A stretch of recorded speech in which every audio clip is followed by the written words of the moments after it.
Praise the Lord. Hallelujah. എബ്രായർ ലേഖനം 12-ാം അധ്യായത്തിന്റെ 14-15 വാക്യങ്ങൾ. എബ്രായർ 12-ന്റെ 14-15 വാക്യങ്ങൾ.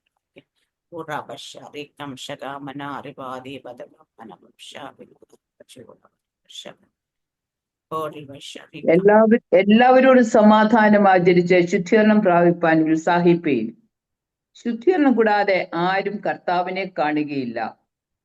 ആരും ദൈവകൃപ വിട്ട് പിന്മാറുകയും വല്ല കയ്പുള്ള വേരും വിളിച്ച് കലക്കമുണ്ടാക്കി അനേകർ അതിനാൽ മലിനപ്പെടുകയും ആരും ദുർനടപ്പുകാരനോ ഒരു ഊണിന് ജ്യേഷ്ഠാവകാശം വിറ്റുകളഞ്ഞ യേശാവിനെ പോലെ അഭക്തനോ ആയിത്തീരുകയും ചെയ്യാതിരിപ്പാൻ കരുതിക്കൊള്ളുവീൻ.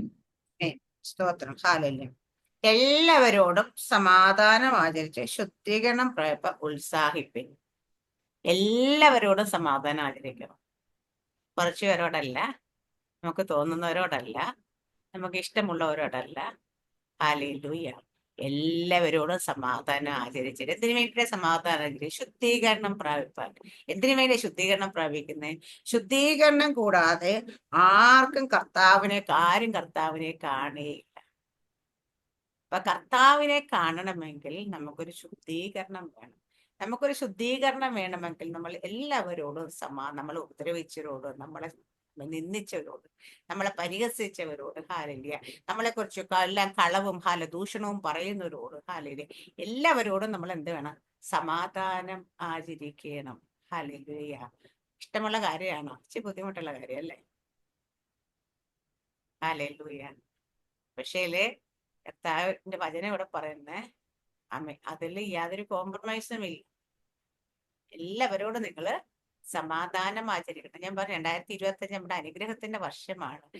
സൂപ്പർ നാച്ചുറൽ ഗ്രോത്ത് ഉണ്ടാകും.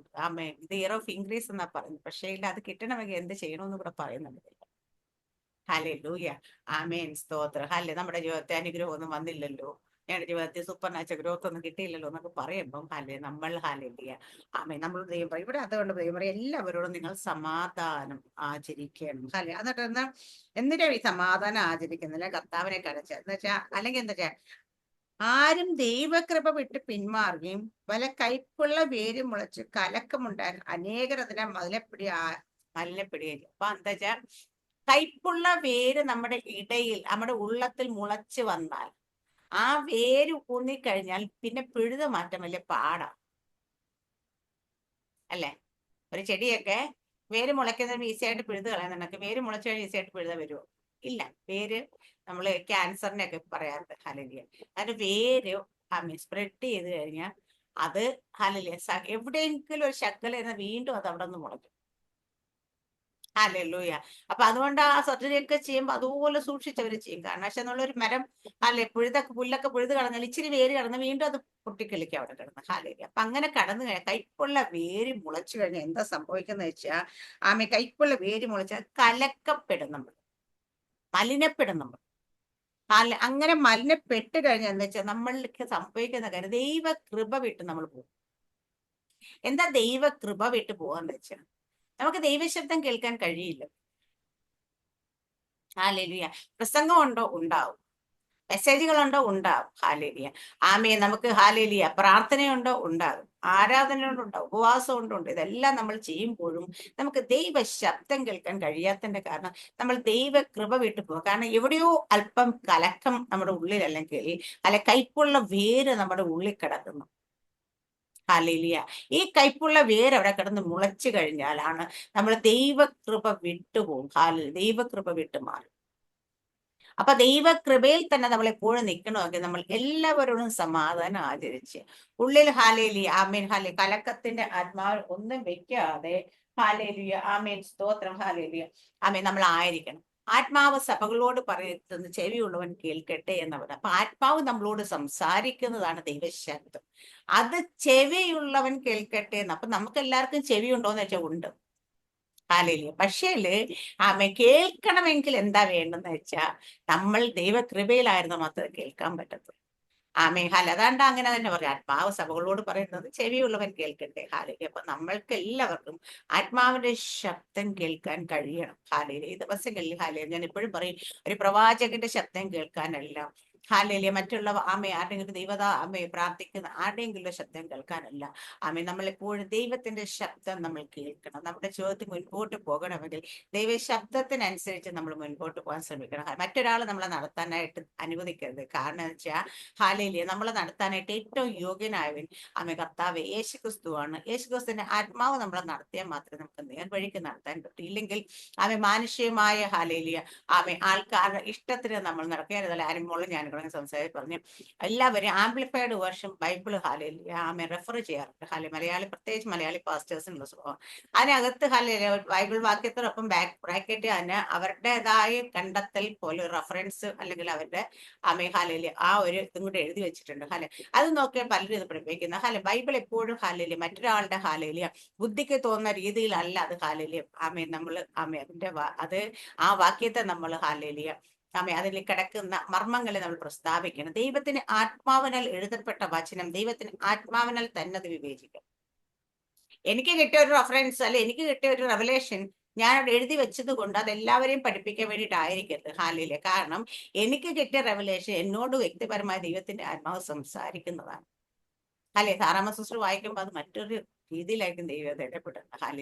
ഇവരെ അതിന്റെ കണ്ടന്റ് അല്ലെങ്കിൽ കാതലിന് ചിലപ്പോൾ മാറ്റം വരത്തില്ല. പക്ഷെ അത് ഇടപെടുന്നത് അത് സാഹചര്യത്തിനനുസരിച്ച് വ്യക്തിപരമായിട്ടും അങ്ങനെയൊക്കെ വ്യത്യസ്ത. അപ്പൊ അതുകൊണ്ട് അവരുടേതായ ആർക്കോ കിട്ടിയ ആരുടെയൊക്കെ ബുദ്ധിയിൽ വന്ന് കാര്യങ്ങൾ എഴുതി വെച്ചിരിക്കുന്നത് നോക്കി നമ്മൾ വീണ്ടും അത് തന്നെ റിപ്പീറ്റ് ചെയ്യരുത്.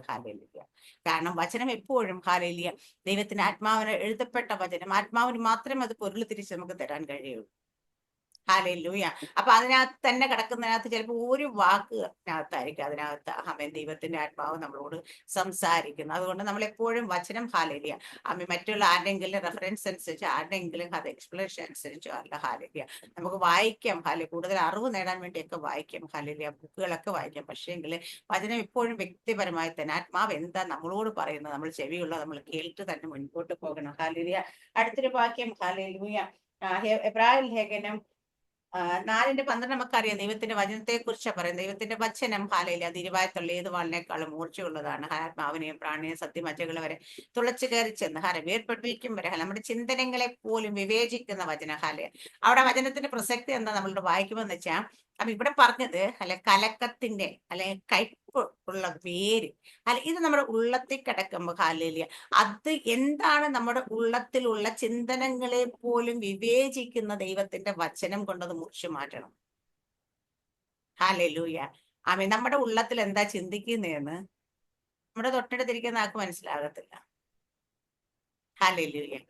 പക്ഷെ ദൈവത്തിന് അതറിയാം. പക്ഷെ അപ്പൊ അതിന് ദൈവം പറയുന്നത് വെച്ചാൽ ആ ഉള്ളത്തിലൊരു ചിന്ത പൊങ്ങി വരുമ്പോഴേ ഹാലേലൂയ നമ്മളിൽ വചനമുണ്ട്. ഹാലേലൂയ ദൈവഹിതമല്ലാത്ത പൊങ്ങി വരുന്നതിനെയൊക്കെ വചനം ഉപയോഗിച്ച് നമ്മൾ അതിനെ കട്ട് ചെയ്ത് മാറ്റി നമ്മൾ എപ്പോഴും ശുദ്ധീകരണം പ്രാപിച്ച് മുൻപോട്ട് പോകണം. എന്നാൽ മാത്രമേ നമുക്ക് ദൈവത്തെ കാണുവാൻ സാധിക്കുള്ളൂ എന്നുള്ളതുകൊണ്ട് അവിടെ വചനത്തിന്റെ പ്രസക്തി എഫെസ്യർ 4:25-27 വാക്യം വായിക്കും. എഫെസ്യർ 4:25-27 വരെ. ഞാൻ പ്രസംഗിക്കാൻ നോട്ടൊക്കെ എഴുതി വെച്ചിട്ടാ വന്നത്. പുതിയ ഡയറി കിട്ടി, അതുകൊണ്ട് ഡയറി ഒക്കെ എഴുതി വെച്ച വന്നേക്കുന്നത്. നമ്മുടെ ജോളി ആന്റിയുടെ മോള് ചെങ്ങന്നൂർ ജോളിയുടെ മോള് എനിക്കൊരു ഡയറി തന്നു. അതുകൊണ്ട് 2025 ഡയറി നോട്ടൊക്കെ എഴുതി വെച്ചോണ്ടിരിക്കുന്നത്. എഫേസ്യർ 4:27 25 തുടങ്ങി 27 വരെ. ഓക്കെ. ആകയാൽ ഫോഴ്സ്ക് ഉപേക്ഷിച്ച് ഓരോരുത്തൻ താത്താന്റെ കൂട്ടുകാരനോട് സത്യം സംസാരിപ്പീൻ. നാം തമ്മിൽ അവയവങ്ങളല്ലോ. കോപിച്ചാൽ പാപം ചെയ്യാതിരിപ്പീൻ. സൂര്യൻ അസ്തമിക്കുവോളം നിങ്ങൾ കോപം വെച്ചുകൊണ്ടിരിക്കരുത്. പിശാചിന് ഇടം കൊടുക്കരുത്. കള്ളനിനും കക്കാതെ ആകയാൽ ഫോഴ്സ്ക് ഉപേക്ഷിച്ച് ഓരോരുത്തൻ താന്റെ കൂട്ടുകാരനോട് സത്യം സംസാരിപ്പൻ. അപ്പൊ നമ്മള് ഫോഴ്സ്ക് ഉപേക്ഷിക്കണം. അടുത്തത് സത്യം സംസാരിക്കണം. അടുത്ത പറയുന്നതാ നാം തമ്മിൽ അവയവങ്ങളല്ലോ. ആര് തമ്മിലാ? നമ്മൾ ഓരോരുത്തരും, അല്ലെങ്കിൽ സഭാപേ. എന്നിട്ട് കോപിച്ചാൽ പാപം ചെയ്യാതിരിപ്പൻ. സൂര്യൻ അസ്തമിക്കുവോളം കോപം വെച്ചുകൊണ്ടിരിക്കരുത്. പിശാചിന് ഇടം കൊടുക്കരുത്. അപ്പൊ കോപിക്കരുത് എന്നല്ല പറഞ്ഞേക്കുന്നത്, കോപിക്കത്തില്ല എന്നും അല്ല പറഞ്ഞേക്കുന്നത്. നമ്മുടെ ദൈവം കോപിക്കാറുണ്ടല്ലേ? ദൈവത്തിന്റെ കോപം അനുസരണം കെട്ടവരുടെ മേൽ വരും പറയാറില്ലേ? അല്ല, ദൈവം കോപിക്കാറുണ്ട്. അപ്പൊ കോപം ഒരു പാപമല്ല. പക്ഷേല് കോപിച്ചിട്ട് അത് വെച്ചുകൊണ്ടിരിക്കുന്ന പാപം. ഹല്ലേലൂയ. അറിയാണ്ട് കോപിച്ചു പോയാൽ എന്ത് ചെയ്യണമെന്ന് വെച്ച് കഴിഞ്ഞാല് സൂര്യൻ അസ്തമിക്കുവോളം നിരപ്പ് പ്രാപിക്കണം. ഹല്ലേലൂയ. അത് വെച്ചുകൊണ്ട് എന്ത് പറ്റുന്നറിയാ? അവിടെ ഒരാൾ വന്ന് കയറി ഇടയ്ക്ക് ഗ്യാപ്പ് വന്ന അപ്പൊ ഒരാൾ വന്ന് കയറാൻ ശ്രമിക്കും. ആരാ അത്? പിശാച്. ഹല്ലേലൂയ. അപ്പോൾ അവിടെ ഇടയ്ക്ക് വന്നത് കേറാനായിട്ട് പിശാചിന് നിങ്ങൾ ഇടം കൊടുക്കരുത്. ഹല്ലേലൂയ. അപ്പൊ നമ്മൾ അനാവശ്യമായി കോപിക്കുന്നവരാണെങ്കിൽ, ആ കോപിച്ചിട്ട് ആ കോപം അങ്ങനെ തന്നെ കണ്ടിന്യൂ ചെയ്ത് വെച്ചുകൊണ്ടിരിക്കുന്നവരാണെങ്കിൽ, നമ്മുടെ ജീവിതത്തിൽ വിളിക്കാതെ വന്ന് കയറുന്ന ഒരു അതിഥിയാണ് പിശാച്. പിശാചിന് നിങ്ങൾ ഇടം കൊടുക്കുക. അതുപോലെ സത്യം സംസാരിക്കണം, ഫോഷ്ക്ക് ഉപേക്ഷിക്കണം. എന്ന് വെച്ചാൽ നുണ പറയരുത്. നുണ പറയുമ്പോൾ നിങ്ങളുടെ നാവ് നിങ്ങൾ പിശാചിന് കൊടുക്കുകയാണ് ചെയ്യുന്നത്. ഞാൻ എപ്പോഴും പറയും, ഒരു ചെറിയ നുണ പറയുമ്പോൾ നമ്മൾ ചെയ്യുന്ന, എന്നാ പിശാച് ഇച്ചിരി നേരം എന്റെ നാവ് നീ ഉപയോഗിച്ചു. ഇതാണ് നമ്മൾ ചെയ്യുന്നത്. ഞാൻ ഇടയ്ക്കൊരു കുഞ്ഞു നുണയല്ലേ പറഞ്ഞോളൂ, ഇച്ചിരി കാര്യമല്ലേ പറഞ്ഞോളൂ, അതിന് ഇന്നയാളെ കുറിച്ചല്ലേ പറഞ്ഞോളൂ, അല്ലെങ്കിൽ ഇല്ലാത്തത് പറഞ്ഞില്ലേ എന്നൊക്കെ പറയും. നമ്മള് ഗോസിപ്പ് ചെയ്യുമ്പോൾ ഒരാളുടെ കുറ്റം മറ്റൊരാൾ കയറി പറയുമ്പോൾ ഒരാൾക്ക് ചിലപ്പോൾ കുറ്റമുണ്ടാകും, കുറവുണ്ടാകും. പക്ഷെ അത് പറയാൻ നിന്നെ ദൈവം ആക്കിയിട്ടില്ല. ഹല്ലേലൂയ. അവന്റെ കുറ്റം അവനും ദൈവമായിട്ട് തീർക്കേണ്ടതാണ്. മറ്റൊരുത്തനെ അത് പറയേണ്ട ദൈവം ആരെയും അപ്പോയിന്റ് ചെയ്ത് വെച്ചിട്ടില്ല. ഞാൻ പണ്ട് പറഞ്ഞു, ഉള്ളതല്ലേ ദൈവമേ ഞാൻ പറഞ്ഞു, ഇല്ലാത്തൊന്നും പറഞ്ഞില്ല. അപ്പൊ ദൈവം പറഞ്ഞു, അതിന് നിന്നെ ഞാൻ അപ്പോയിന്റ് ചെയ്തിട്ടില്ല.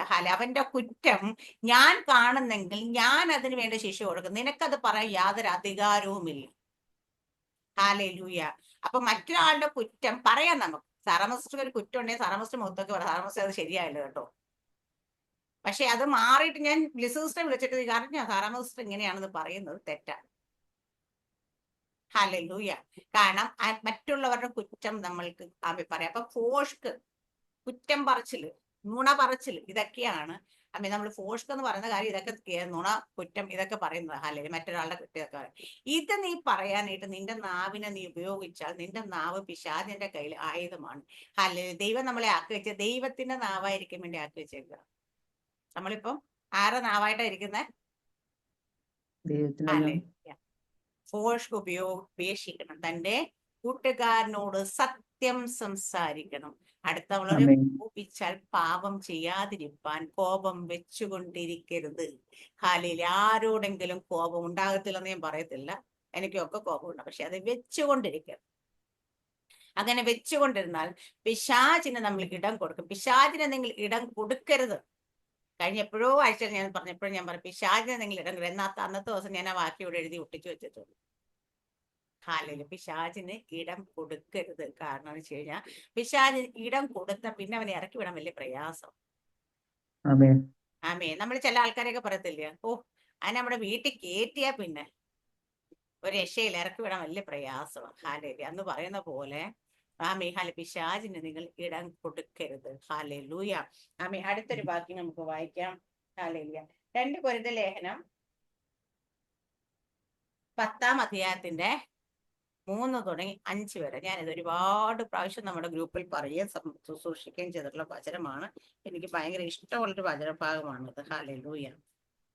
ഞങ്ങൾ ജഡത്തിൽ സഞ്ചരിക്കുന്നവരെങ്കിലും ജഡപ്രകാരം പോരാടുന്നില്ല.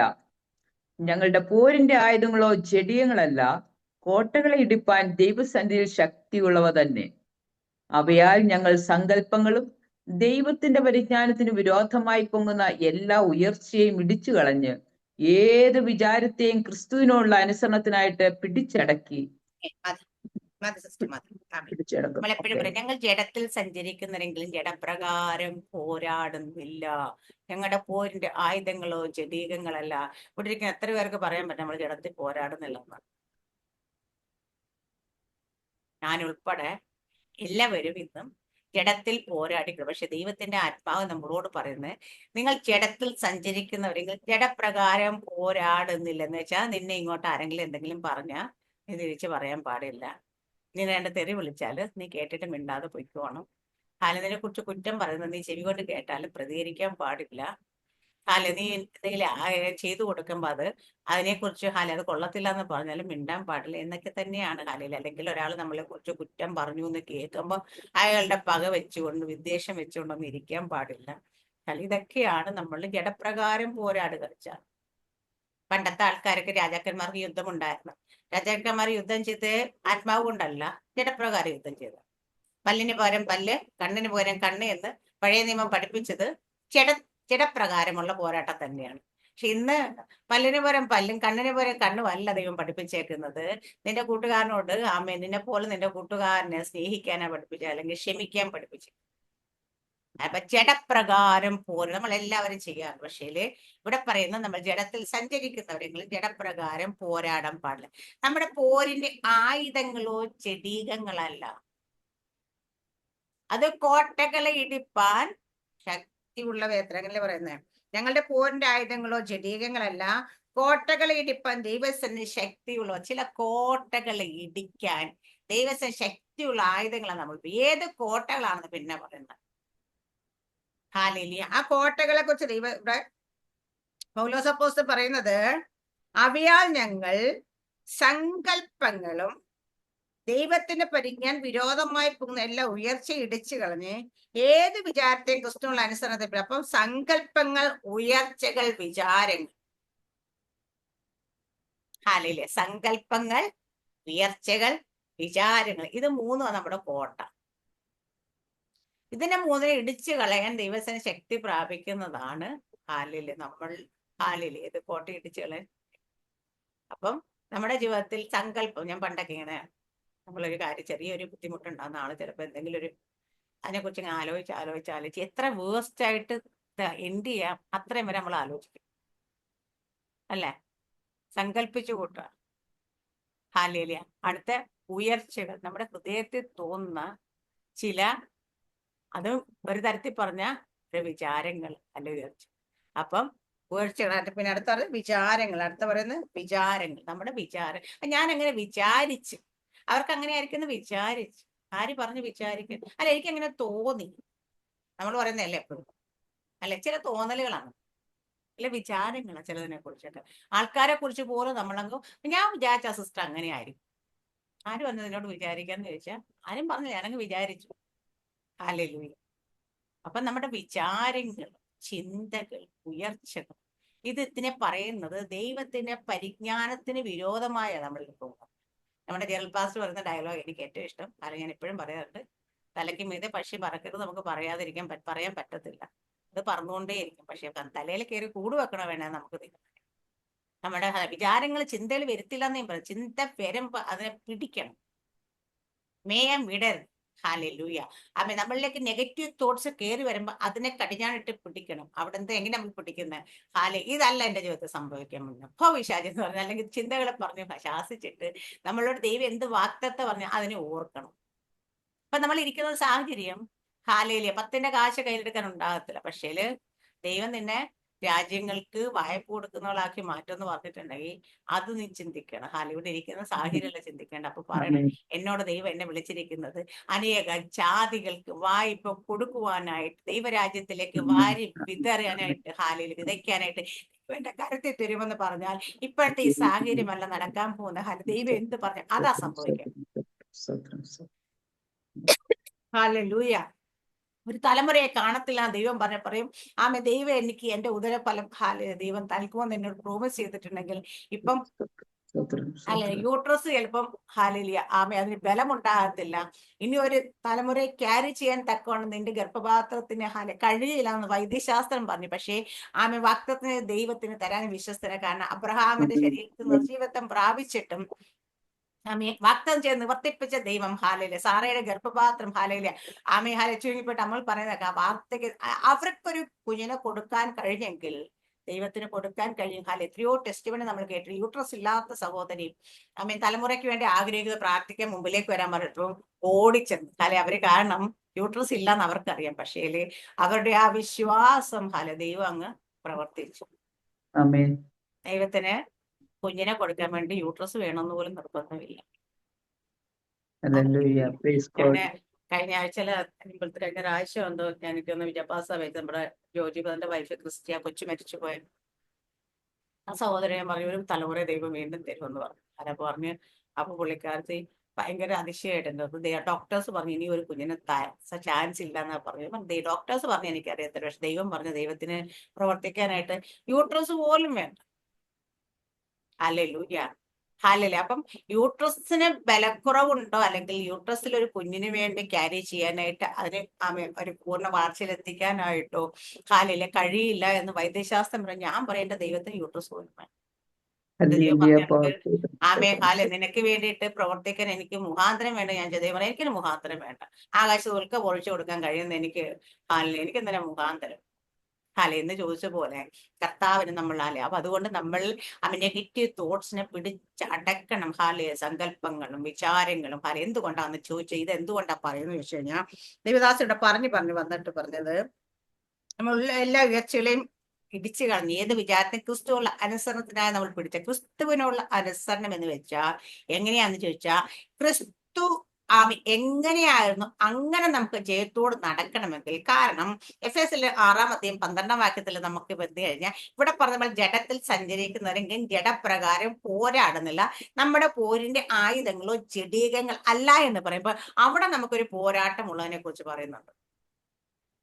ഹല്ലേലൂയ. അപ്പൊ ഇവിടെ നമുക്ക് സ്വന്തമായിട്ടുള്ള പോരാട്ടത്തിൽ നമ്മളോട് തന്നെ പോരാടി ജയിച്ചാൽ മാത്രമേ നമുക്കൊരു യുദ്ധം ചെയ്യാൻ സാധിക്കുകയുള്ളൂ. നമ്മുടെ യുദ്ധത്തിനായിട്ട് അഭ്യസിക്കുമ്പോൾ ദൈവം നമ്മുടെ ജീവിതത്തിൽ ചിലതിനെയൊക്കെ എടുത്ത് മാറ്റിക്കഴിഞ്ഞ് അപ്പൊ നമ്മൾ സങ്കല്പത്തിന്റെ കോട്ട കെട്ടി അതിനകത്ത് കയറി ഇരിക്കാനല്ല, ആ കോട്ട ഇടിച്ചു കളഞ്ഞുകൊണ്ട് നീ എഴുന്നേറ്റ നിനക്ക് മുമ്പിലേക്ക് ഒരു പോരാട്ടം നിൽക്കണം. നിനക്കൊരു യുദ്ധമുണ്ട്. ആ യുദ്ധം ചെയ്യണമെങ്കിൽ ആദ്യം എന്താണെന്ന് വെച്ചാൽ നീ സ്ട്രോങ് ആകണം. ഹാലേലിയ. നിന്റെ സാഹചര്യങ്ങൾക്കനുസരിച്ച് ഇരിക്കുന്നതല്ല. നിന്റെ ചുറ്റുപാട് നിൽക്കുന്നു പറയുന്ന കേട്ടുകൊണ്ടിരിക്കുന്നതല്ല. നിനക്ക് തന്നെ നിന്റെ തോന്നലുകൾക്കുള്ളിൽ കയറി അടച്ചിരിക്കാനുള്ളതല്ല. നീ അവിടെ നിന്നൊക്കെ ദൈവം നിന്നെ എന്തിനു വേണ്ടി ആക്കി വെച്ചിരിക്കുന്നു, നീ ആരാണെന്നുള്ള ബോധ്യത്തിലേക്ക് നീ വന്നാൽ, ക്രിസ്തുവുള്ള അനുസരണത്തിനായിട്ട് സകലതും പിടിച്ചടക്കി കഴിഞ്ഞാൽ എഫേസ്യർ 6:12 നീ കയറും. വായിക്കും. നമുക്ക് പോരാട്ടമുള്ളത് ജഡരക്തങ്ങളോടല്ല, വാഴ്ചകളോടും അധികാരങ്ങളോടും ഈ അന്ധകാരത്തിന്റെ ലോകാധിപതികളോടും സ്വർലോകങ്ങളിലെ ദുഷ്ടാത്മസേനയോടും അത്രേ. അതുകൊണ്ട് നിങ്ങൾ ദുർദിവസത്തിൽ എതിർപ്പാനും സകലവും സമാപിച്ചിട്ട് ഉറച്ചു നിൽപ്പാനും കഴിയേണ്ടതിന് ദൈവത്തിന്റെ സർവായുധവർഗം എടുത്തുകൊള്ളുകയും. സ്തോത്രം. ഹല്ലേലൂയ. അവിടെ പറഞ്ഞ് നമ്മൾ ജഡത്തിൽ സഞ്ചരിക്കുന്നവരെങ്കിലും ജഡപ്രകാരം പോരാടുന്നില്ല, നമ്മുടെ പോരിന്റെ ആയുധങ്ങൾ ജഡീകങ്ങളല്ല. അപ്പൊ നമുക്കറിയാം ജഡപ്രകാരം പോരാടുന്നവരല്ല എന്ന് പറയുമ്പോൾ മറ്റൊരു പോരാട്ടം നമുക്കുണ്ട്. മറ്റൊരു പോരാട്ടം നമുക്കുള്ളത് ചെയ്യണമെങ്കിൽ എന്താ, ഏത് വിചാരത്തെയും ക്രിസ്തുവിന്റെ അനുസരണത്തെ നമുക്ക് പിടിച്ചെടുക്കാൻ. അങ്ങനെ പിടിച്ചെടുക്കാൻ കഴിഞ്ഞ് ഇവിടെ പറയുന്നത്, ഇവിടെയും പറയുന്നത് നിങ്ങൾ ജഡത്തിൽ സഞ്ചരിക്കുന്നവരെങ്കിൽ ജഡപ്രകാരം പോരാടുന്നില്ല, നിങ്ങളുടെ പോരിന്റെ ആയുധങ്ങളോ ജഡീകങ്ങൾ അല്ല. അല്ലെങ്കിൽ ജഡരക്തങ്ങളോടല്ല നമുക്ക് പോരാട്ടം. നമുക്കൊരു പോരാട്ടം ഉണ്ട് വാഴ്ചകളോടും അധികാരങ്ങളോടും അന്ധകാര ശക്തികളോടും ദുഷ്ടാത്മ സേനയോടും. ഈ 4 ഭാഗത്തോടും നമുക്ക് പോരാട്ടമുണ്ട്. നമ്മളോട് തന്നെ പോരാടി, നമ്മുടെ ജഡത്തോട് പോരാടി ജഡത്തിൻ്റെതായ ചിന്തകളും വിചാരങ്ങളും പിടിച്ചടക്കിയാൽ മാത്രമേ നമ്മുടെ അകത്ത മനുഷ്യ ശക്തനാകത്തുള്ളൂ. അകത്ത മനുഷ്യ ശക്തനായാൽ മാത്രമേ നമുക്ക് ആത്മീയമായ ഒരു പോരാട്ടത്തിലേക്ക് കയറാൻ പറ്റത്തുള്ളൂ. ഹാലേലൂയ. അപ്പൊ നമ്മുടെ പോരാട്ടം ആത്മമണ്ഡലത്തിലാണ്. ഞാൻ ഒരിക്കൽ ഞാനിത് ഒരു ദിവസം ഇങ്ങനെ ഈ ഭാഗം ശുശ്രൂഷ ഞാൻ പറഞ്ഞ, നമുക്ക് പോരാട്ടമുള്ള ജഡരക്തങ്ങളോടല്ല വാഴ്ചകളോടും അധികാരങ്ങളും ഈ ലോകത്തിന്റെ അന്ധകാരത്തെ അതുപോലെ ആക്കി. നിങ്ങളെല്ലാവരും തിയറി ഭയങ്കര എക്സ്പെർട്ടാണ്. ഏതാണ് നിങ്ങൾ നിൽക്കുന്ന സ്ഥലത്തെ വാഴ്ച എന്ന് ചോദിച്ചാൽ ആർക്കും അറിയത്തില്ല. ഹല്ലേലൂയ. പക്ഷെ നമ്മൾ പഠിച്ചു വെക്കും നമുക്ക് പോരാട്ടമുള്ളത് ജഡരക്തങ്ങളുള്ള വാഴ്ചകളോടും അധികാരങ്ങളും. വാഴ്ച ഏത് തിരിച്ചറിയാൻ നമുക്ക് പോരാടാൻ പറ്റത്തില്ല. അധികാരങ്ങൾ ഏതാണ് നമ്മളോട് പോരാടാൻ അറിയാതെ നമുക്ക് പോരാടാൻ പറ്റും. ഇതിനെ തിരിച്ചറിഞ്ഞ് തന്നെ പോരാടണം. ഹല്ലേലൂയ. ഇതിനെ തിരിച്ചറിഞ്ഞ് നമുക്ക് പോരാടുമ്പോൾ ജയിക്കണമെങ്കിൽ നമ്മൾ ആദ്യം പറഞ്ഞ കൊരിന്ത്യലേഖനത്തിൽ പറഞ്ഞ കാര്യത്തിൽ നമ്മൾ സ്ട്രോങ്, ഏത് വിചാരത്തെയും ക്രിസ്തുവിനുള്ള അനുസരണത്തിനായി പിടിച്ച് അടക്കാൻ കഴിയണം. അത് പിടിച്ചടക്കിൽ എന്ത് പറ്റുമെന്ന് അറിയാം, നമ്മൾ ഒരു കാര്യം കയറും, അവിശ്വാസം എന്ന ദുഷ്ടഹൃദയം നമ്മളിലേക്ക് വരും. ഈ അവിശ്വാസം ദുഷ്ടഹൃദയം വന്നു കഴിഞ്ഞാൽ തീർന്നു. വിശ്വാസത്തിന്റെ നേരെ വിപരീതമാണ് അവിശ്വാസം. അവിശ്വാസം വന്നാൽ പിന്നെ മറ്റുള്ളവർ നമ്മുടെ ചുറ്റുപാടെന്ന് പറയുന്നത് മാത്രമല്ല, നമ്മൾ സങ്കല്പിക്കുന്ന മാത്രം അതിന്റെയൊക്കെ വേസ്റ്റ് കണ്ടീഷനിലേക്ക് നമ്മൾ എത്തും. ദൈവത്തിന്റെ വചന വാക്തത്വങ്ങളൊന്നും നമ്മൾ വിശ്വസിക്കത്തില്ല. അതിനെല്ലാം നെഗറ്റീവ് മൈൻഡോടുകൂടി ചോദിക്കുക. നമ്മൾ തന്നെ ദൈവം നീ തന്നെയാണ് എന്നോട് സംസാരിച്ചത്, അല്ലെങ്കിൽ ആ ദൈവദാസൻ പറഞ്ഞത് ദൈവശബ്ദം തന്നെയാണ്, ഇനി അങ്ങേര് തോന്നലും എല്ലാം പറഞ്ഞതാണ്. ഇതൊക്കെയാണ് നമ്മുടെ ഉള്ളിൽ കയറാം. ഇതൊക്കെ കയറി കഴിഞ്ഞാൽ, അവിശ്വാസം ഹൃദയം വന്നു കഴിഞ്ഞാൽ നമ്മളെയൊക്കെ പിന്നെ മറ്റാരും ഒരു പിശാചും പിന്നെ ഇങ്ങോട്ട് വരണ്ട. അവൻ എതിലേക്കൂടെങ്കിലും ദൂരെ ആയിരിക്കും പോകുന്നത്. പക്ഷെ നമ്മളിവിടെ കീഴോട്ട് പോകും. എന്നിട്ട് പറയും പോരാട്ടം, ഭയങ്കര പോരാട്ടം. പിശാചര ഞാൻ അറിഞ്ഞിട്ട് പോലും ഇല്ല, നീ പോരാടുന്ന ഇപ്പൊ നിന്നെ പോരാടി തോൽപ്പിക്കുന്ന നിന്നെ ജഡമാണ്. ഈ അവസ്ഥയിലേക്ക് നമ്മൾ പോയിക്കൊണ്ടേയിരിക്കും. ഹല്ലേലൂയ. അപ്പൊ നമ്മളുടെ ജീവിതത്തിൽ നമ്മൾ എന്താകണം, എങ്ങനെയാകണം, ആരാകണം എന്ന് തീരുമാനിക്കുന്ന നമ്മളാണ്. Choice is hours. ദൈവം തന്നെ എപ്പോഴും പറഞ്ഞത്. ആദാമിനെ ഞാൻ എപ്പോഴും ചോദിക്കാറുണ്ട്, ദൈവമേ ആ തോട്ടത്തില് അതിനെ അങ്ങ് മറിച്ച് അല്ലെങ്കിൽ അവർക്ക് പറിക്കാൻ പറ്റാത്തടത്ത് നിർത്തിയിരുന്നെങ്കിൽ പ്രശ്നം വല്ലതും ഉണ്ടായിരുന്നു ചോദിക്കുന്ന ഇടയ്ക്ക്. ഹല്ലേലൂയ. അപ്പൊ ദൈവം പറയും ഞാൻ അങ്ങനത്തെ ദൈവമല്ല. എനിക്ക് ഇപ്പോഴും നമുക്ക് എന്ത് തിരഞ്ഞെടുക്കണമെന്നും നമ്മൾ എങ്ങനെ ആകണമെന്നും, നമുക്ക് ലോകപ്രകാരം പോകണമോ ജഡപ്രകാരം അല്ല ആത്മാവിന്റെ പ്രകാരം പോകണമോ എന്ന് തീരുമാനിക്കാനുള്ള, ഡിസിഷൻ എടുക്കാനുള്ള ചോയ്സ് നമുക്ക് അധികം തന്നെ. നമ്മുടെ തീരുമാനമാണ് നടപ്പിലാകുന്നത്. ഹല്ലേലൂയ. ചില കാര്യങ്ങൾ ചിലയിടത്ത് മാത്രമല്ല ദൈവം ചിലതിനെയൊക്കെ നമ്മളുടെ ജീവിതത്തിൽ നിന്ന് മാറ്റിവിടുന്ന അതും നമ്മുടെ ഹൃദയത്തെ അറിഞ്ഞ ദൈവം. നമുക്ക് ആഗ്രഹമുണ്ട്, പക്ഷേ കർത്താവെ എനിക്ക് ദൈവത്തിന് വേണ്ടി ആ പ്രയോജനം ഭയങ്കര ആഗ്രഹം, പക്ഷെ എനിക്ക് ഒരു കാര്യം ജയിക്കാൻ പറ്റുന്നില്ല എന്ന് നമ്മൾ പറയുന്നെങ്കിൽ ദൈവത്തിന് അറിയാമെങ്കിൽ ദൈവം അത് നമുക്ക് വേണ്ടിയിട്ട് ചിലപ്പോൾ സഹായിക്കുന്നു. അല്ല എന്നെ ഒന്ന് സഹായിക്കണേ പരിശുദ്ധാത്മ. അല്ലെങ്കിൽ നമ്മുടെ ചിന്ത, നമ്മുടെ നോട്ടം മൊത്തം അപ്പുറത്ത് എന്താ പറയാ അയലത്തുകാരന്റെ ഇതിലാണെങ്കിൽ ദൈവം മോനെ നീ ആദ്യം ശരിയാകും. അപ്പൊ നമുക്ക് പോരാട്ടമുള്ള വാഴ്ചകളെയും അധികാരങ്ങളെയും ഒക്കെ തോൽപ്പിക്കണം. നമ്മൾ അറിയാണ്ട് നമ്മുടെ ജീവിതത്തിൽ അപ്പൊ ദേശത്തിന്റെ വാഴ്ചകൾ ഒരിക്കലും നിങ്ങൾക്ക് അനുകൂലമായി നിൽക്കത്തില്ല. നിങ്ങളുടെ ചെറിയ ചെറിയ കാര്യങ്ങൾ പോലും അവൻ പ്രതികൂലമായി കടന്നു വരും. കാരണം അവരെയാണ് ഏൽപ്പിച്ചിരിക്കുന്നത്. ഞാൻ പറയട്ടെ, പിശാചിന്റെ അജണ്ടയൊക്കെ എപ്പോഴും അറിയാലോ. പിശാച് ഓരോ ദേശത്ത് ഓരോ ടെറിട്ടറിയിൽ ഓരോരുത്തരെ അസൈൻ ചെയ്ത് നിർത്തിയിട്ട് അവർ ഉത്തരവാദിത്വ അറസ്റ്റ് നിങ്ങൾ എങ്ങോട്ടെങ്കിലും ഇറങ്ങുന്നോ, പോകുന്നോ, വരുന്നോ എന്നൊക്കെ ഇങ്ങനെ ഫുൾ ടൈം അവൻ വാച്ച് ചെയ്തുകൊണ്ടിരിക്കും. അപ്പം ഹല്ലേലൂയ അതിനെ തടഞ്ഞുകൊണ്ടേയിരിക്കും. ഹല്ലേലൂയ. അവരെപ്പോഴും ഭയങ്കര ജാഗ്രതയോടെ നമ്മൾ നോക്കിക്കൊണ്ടിരിക്കുന്ന ആൾക്കാരാണ്. അപ്പൊ അവരെ ഏൽപ്പിച്ചേക്കുന്ന ഉത്തരവാദിത്വമാണ് നമ്മളെ വാച്ച് ചെയ്യുക, നമ്മളെ തടയുക എന്നുള്ളത്. അതാണ് ദേശത്തിന്റെ വാഴ്ച. ആ ദേശത്ത് എന്ന് വെച്ചാൽ ആ പർട്ടിക്കുലർ ഏരിയയിലേക്ക് മാത്രമുള്ള അസൈൻ ചെയ്തിരിക്കുന്ന ആള്. ഇതിങ്ങനെ പല കാറ്റഗറി ഉണ്ട്. അപ്പൊ നമ്മൾക്ക് ആദ്യം പോരാട്ടമുള്ളത് നമ്മുടെ അവിടെയുള്ള വാഴ്ച ചെയ്ത അതിനോട് തന്നെ. അതിനെ നമ്മൾ തോൽപ്പിച്ചു കഴിഞ്ഞാൽ നമുക്ക് പുറത്തു വരാൻ, ശക്തമായി പുറത്തു വരാൻ സാധിക്കും. അപ്പൊ അത് തിരിച്ചറിയണം. അത് തിരിച്ചറിഞ്ഞ് അതിനോട് നമ്മൾ പോരാടുക തന്നെ ചെയ്യണം. വരെ നമ്മള് നമ്മുടെ അപ്പുറത്തെ വീട്ടുകാരനോടും ഇപ്പുറത്തെ വീട്ടുകാരനോടും പോരാണ്ട്. കാരണം ദൈവത്തിന് സകലത് പറയും. നമ്മുടെ ജീവിതത്തിൽ എന്താണ് നമ്മുടെ ആത്മീയ ജീവിതത്തെ തടസ്സപ്പെടുത്തിക്കൊണ്ട് നമ്മൾ മുൻപോട്ട് വിടാതെ നിൽക്കുന്നതെന്ന് കൃത്യമായി അറിയുന്ന ആള് നമ്മുടെ ദൈവമാണ്. ഹല്ലേലൂയ. നമ്മുടെ ആത്മീയ ജീവിതത്തിൽ ചിലപ്പോൾ നമ്മുടെ ഉള്ളിലുള്ള ചില നെഗറ്റീവ് തോട്ട്സ് അല്ലെങ്കിൽ ചിന്തകൾ, വിചാരങ്ങൾ ഇതൊക്കെ നമ്മളെ ബ്ലോക്ക് ചെയ്ത് പിടിക്കും. ചിലപ്പോൾ നമുക്ക് ഈ വാഴ്ചകൾക്ക് നമ്മുടെ ജീവിതത്തിലേക്ക് അധികാരം കിട്ടാൻ വേണ്ടിയിട്ട് എന്തെങ്കിലും ഒരു ആക്സസ് കിട്ടിയാൽ അവന് വരാൻ പറ്റത്തുള്ളൂ. അപ്പൊ നമ്മളുടെ വായിന്ന് വരുന്ന ചില വാക്കുകളായിരിക്കും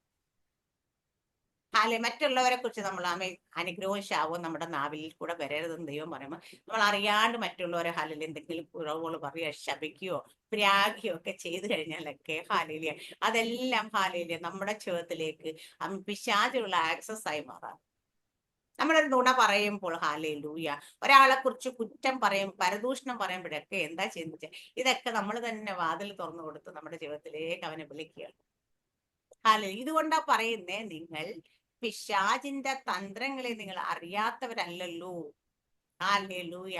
അവനോട് നിങ്ങൾ എതിർത്ത് നിൽക്കണം. എന്നാൽ മാത്രം അവൻ നിങ്ങളെ വിട്ട് ഓടിപ്പോകത്തുള്ളൂ. നമ്മളോട് എതിർത്ത് നിൽക്കുന്നതിനെ അവൻ വിളിച്ചു കയറ്റും ചെയ്യും. ഹല്ലേലൂയ.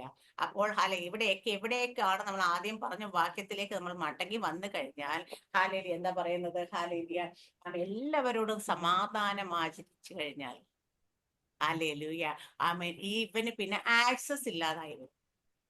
എനിക്ക് ആരോടും ഒരു പിണക്കമില്ല, ആരുടെ പകയില്ല, ആരും വിദ്വേഷമില്ല, ആരെയും കുറിച്ച് ഞാൻ ദോഷം വിചാരിക്കുന്നില്ല. ഹാലില്ല എല്ലാത്തിനും ഞാൻ എന്റെ അനുസരണത്തിലാണ് ഞാൻ ദൈവത്തെ പരിജ്ഞാനത്തിൽ വരും എന്തെങ്കിലും ചിന്തകളെ പൊങ്ങി അതിനെല്ലാം പിടിച്ചടക്കി ദൈവത്തിന് ക്രിസ്തുവുള്ള അനുസരണത്തെ സകലതും കീഴടക്കി ഒക്കെ കഴിഞ്ഞ് നമ്മൾ മുൻപോട്ട് പോവുകയാണെങ്കിൽ നമ്മുടെ ജീവിതത്തിലേക്ക് അവൻ ആക്സസ് ഇല്ലാതാവും. ഒരു വിടവ് പോലും വിട്ടുകൊടുക്കാതെ ഹാലയില്ലേ നമ്മൾ എന്ന് കഴിഞ്ഞാൽ. അതുകൊണ്ടാ നമ്മൾ പറയുന്നത് എപ്പോഴും ആത്മാവ് സഭകളോട് പറയുന്നത് എന്തെന്ന് ചെവിയുള്ളവൻ കേൾക്കട്ടെ. ഹല്ലേലൂയ. ചെവിയുള്ളവൻ കേട്ട് കഴിഞ്ഞാൽ ആത്മാവ് പറയുന്നത് കേട്ട് കഴിഞ്ഞാൽ ആ കൃപയിൽ തന്നെ നമുക്ക് നിൽക്കാൻ കഴിയും.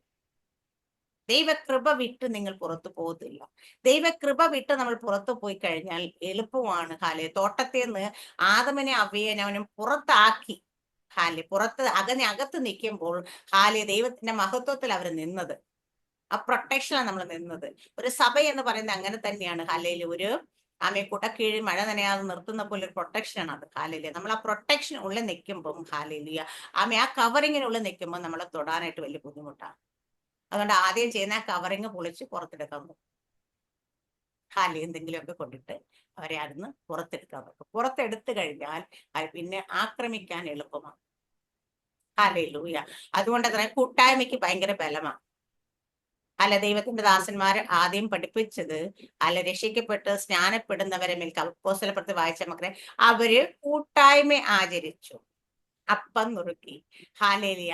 അപ്പൊ അവര് അവർക്ക് മനസ്സിലായ കാര്യം വെച്ചാൽ കൂട്ടായ്മയിൽ ഒരു കുടുംബത്തിലെ സഹോദരങ്ങൾ തമ്മിൽ ഐക്യത്തിൽ നിന്ന് കഴിഞ്ഞാൽ ഹല്ലേലൂയ അവരുടെ ബലം സഹോദരങ്ങൾ ഒത്തൊരുമിച്ച് വസിക്കുന്നത് എത്ര മനോഹരമെന്ന് ഹല്ലേലൂയ സങ്കീർത്തനക്കാരൻ പറഞ്ഞ പോലെ ഹല്ലേലൂയ അത് സമ്മതിക്കത്തില്ല. ചിലപ്പോൾ അതിൽ ഇടയ്ക്ക് കയറി നിൽക്കുന്ന നമ്മുടെ വീട്ടിലുള്ള ആൾക്കാർ തന്നെ ആയിരിക്കും. ഈ പരദൂഷണം പോലെ കുശുമ്പ് പറഞ്ഞ് അങ്ങോട്ടും ഇങ്ങോട്ടും കുറ്റങ്ങളും കുറകളും പറഞ്ഞ് എല്ലാവരും സ്പ്ലിറ്റ് ചെയ്ത് നിർത്തും. അപ്പൊ സ്പ്ലിറ്റ് ആൻഡ് റൂൾ എന്ന് പറയുന്ന ചില നമ്മുടെ ബ്രിട്ടീഷുകാർ ഇന്ത്യ വന്നപ്പോ എങ്ങനെയാ ഇന്ത്യ മൊത്തത്തിൽ അവർ കീഴടക്കിയത്? തമ്മി തല്ലിച്ച്. ഹാലേലിയ. നാട്ടുരാജാക്കന്മാർ മറ്റു രാജാക്കന്മാരെ കൊണ്ടുപോയിട്ട് ഇവരെ കുറിച്ച് കുറ്റം അവരെ തമ്മിലടിപ്പിച്ച്. ഹാലേലിയ. തമ്മിലടിപ്പിച്ചപ്പോൾ അവർ ബലഹീനരായിപ്പോയി. പിന്നെ അപ്പോൾ ശത്രുവിനെ കീഴടക്കാൻ എളുപ്പമായി. അതുപോലെ തന്നെയാണ് പിശാചി ചെയ്യുന്നത്. ഹാലേലിയ. നമ്മുടെ കുടുംബത്തിലാണെങ്കിലും നമ്മുടെ സഭയ്ക്ക് നമ്മുടെ കൂട്ടായ്മക്കുള്ളിലാണെങ്കിലും തമ്മിലടിപ്പിക്കുന്ന പരിപാടി ചെയ്യും. ഡിവൈഡ് ആൻഡ് റൂൾ അത് തന്നെ. ഹാലേലിയ. തമ്മിലടിപ്പിക്കുന്ന പരിപാടി ചെയ്യും. ഹാലേലിയ. അത് ചെയ്തിട്ട് അപ്പൊ തമ്മിലടിക്കുമ്പോൾ ബലഹീനര അപ്പൊ തന്നെ അവൻ കയറി ആധിപത്യം സ്ഥാപിക്കും.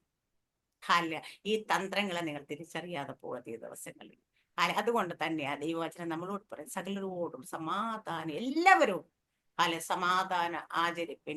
ഈ ദിവസങ്ങളിൽ നമ്മുടെ ഉള്ളിൽ ഈ വചനം ഇങ്ങനെ എല്ലാവരോടും ആരെങ്കിലും വഴക്കുണ്ടാക്കാൻ വരുമ്പോൾ ആരെങ്കിലും ആരെക്കുറിച്ച് കുറ്റം പറയുമ്പോൾ എന്തെങ്കിലും ചെയ്യുന്ന സമയത്ത് നമ്മൾ സമാധാനത്തെ എല്ലാവർക്കും സമാധാനം ആചരിപ്പിൻ.